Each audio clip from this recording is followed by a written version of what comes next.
আজকে টাইগারকে নিয়ে চললাম। আজকে টাইগারের ভ্যাকসিন ডেট, তো একটা টাওয়ালে মুড়িয়ে ওকে নিয়ে মোটামুটি যাচ্ছি। তো ডক্টর চেম্বার কাছেই পৌঁছে গেছি ডক্টর চেম্বারে। তো প্রথমবার এই চেম্বারে বাবার কোলে বসে আছে, ঠিকঠাক শান্তই আছে এখনো অব্দি। ওর ফার্স্ট টাইম, বুঝতে পারছে না। তো যাই হোক, একজন ডক্টরের স্টাফ এসে টেম্পারেচারটা নিয়ে গেল। তো টেম্পারেচারটা নর্মালি ছিল, 101 ছিল।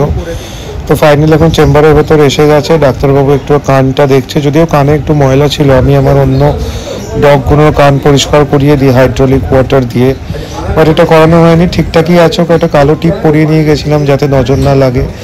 ভ্যাকসিন নিয়ে রেডি। ডাক্তারবাবু খুব ভালোভাবে ডাক্তারবাবু ভ্যাকসিনেটেড করেছেন, কোনো প্রবলেম হয়নি। আপনারা ভিডিওতেই দেখতে পাচ্ছেন, এভরিথিং ফাইন।